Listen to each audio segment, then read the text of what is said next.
जब आयुषी के नाना कैंसर से सफर कर रहे थे तो सभी इन पंडित के पास ही गए थे, पर उस टाइम पंडित जी को पता भी नहीं था कि नाना जी बीमार है, और उन्होंने फिर भी ये बता दिया था कि नाना जी अपनी कैंसर से लड़ाई हार जाएंगे। और उसी प्रेडिक्शन के कुछ दिन बाद नाना जी चल बसे। तो अब जब आयुषी की मम्मी की बात पंडित जी से हुई तो उन्होंने बताया कि दादाजी की आत्मा हर रोज घर में आती है। आयुषी की मम्मी को पंडित जी की आवाज सुनकर डर का पता चल रहा था। अब पंडित जी डरने डराने वाले नहीं थे, लेकिन इस बात को लेकर उनकी चिंता भी साफ साफ दिख रही थी। उन्होंने आयुषी की मम्मी को घर में पूजा पाठ कराने की सलाह दी और घर में एक शांति पूजा भी रखवाई, जिससे कुछ टाइम तक तो घर में शांति रही भी। पर फिर कुछ महीनों बाद आयुषी के पापा की जॉब मुंबई में लग गई और सब इस फ्लैट को छोड़कर वहां शिफ्ट हो गए। तब से आयुषी के पापा ने बहुत बार उस फ्लैट को रेंट पे चढ़ाने की कोशिश करी, लेकिन कोई भी टेनेंट वहां पर एक महीने से ज्यादा रुक ही नहीं पाया। एक टेनेंट की तो उस फ्लैट में शिफ्ट होने के कुछ हफ्ते बाद ही डेथ हो गई, और एक टेनेंट जो अपनी पूरी फैमिली के साथ वहां पर रहने आया था उसके भी एक फैमिली मेंबर की वहां डेथ हो गई। कोई भी टेनेंट वहां पर कुछ महीनों के लिए रुकता भी तो बीमार पड़ने लग जाता। तो आयुषी के पापा ने उस फ्लैट पे ताला मारा और आयुषी के मामा को ही भेज दिया। आयुषी और उसकी फैमिली के लिए सब कुछ पहले जैसा हो ही रहा था, लेकिन एक दिन आयुषी को काफी अजीब सपना आया। उसने सपने में देखा कि वो अपने पुराने वाले फ्लैट में अंधेरे में भटक रही है और उसके दादाजी उसे आवाज लगा रहे हैं। दादाजी उसे आवाज लगा रहे थे कि आयुषी बेटा इधर आओ, मुझे तुमसे बात करनी है। अब आयुषी डर के मारे जग गई और उसकी सांसें काफी तेज हो रही थी। उसने अपनी मम्मी को जगाया और उनको भी ये सपना बताया। अब आयुषी की मम्मी ने उसे समझाया कि बेटा सपने सच नहीं होते, भूल जाओ, डरो मत।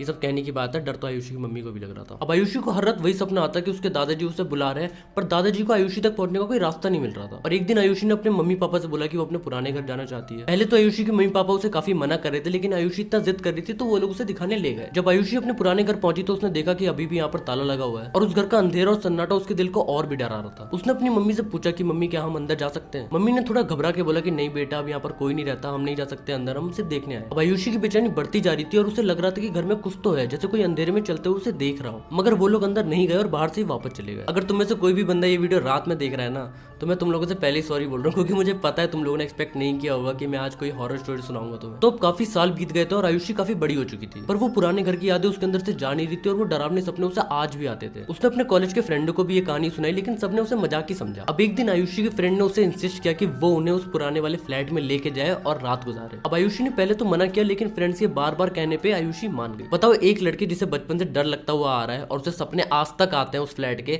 और वो अपने दोस्तों के कहने पे मान गई चलने के लिए। ऐसी दोस्ती से ना तुम लोग जितना दूर रह सकते हो ना उतना रहना। अब आयुषी और उसके फ्रेंड ने डिसाइड किया कि वो लोग वीकेंड पे जाएंगे उसके पुराने वाले घर में और एक रात गुजारेंगे। वीकेंड पे रात के 10 बजे के आसपास सब लोग उस फ्लैट में पहुंच गए। घर के बाहर अभी भी ताला लगा हुआ था, लेकिन आयुषी के मामा ने उसे चाबी दे दी थी खोलने के लिए। जब आयुषी ताला खोल रही थी तो उसके फ्रेंड ने ऐसी मजाक में बोला कि आयुषी डर मत, हम सब साथ है तेरे, कुछ नहीं होगा। और घर के अंदर कदम रखते ही ना सबको अजीब सा लगा। सब लोग एक बार को ये सोच रहे थे कि घर इतने टाइम से बनता है, इसलिए शायद उन्हें ऐसा फील हो रहा हो, क्योंकि भाई उस घर में इतने सालों में एक दो टेनेंट की डेथ हो गई थी और भाई उसके दादाजी के सपने आत्मा हॉन्ट करती थी, और तुम लोग भाई आ गए वीकेंड मनाने यहाँ पर, अजीब सा लगेगा भाई, ऑब्वियसली लगेगा। अब आयुषी और उसके दोस्तों ने देखा कि घर का हर कोना अंधेरे में है और एक सन्नाटा छाया हुआ है, तो सबने अपनी फ्लैश लाइट ऑन करके घर का इंस्पेक्शन लेने लगे।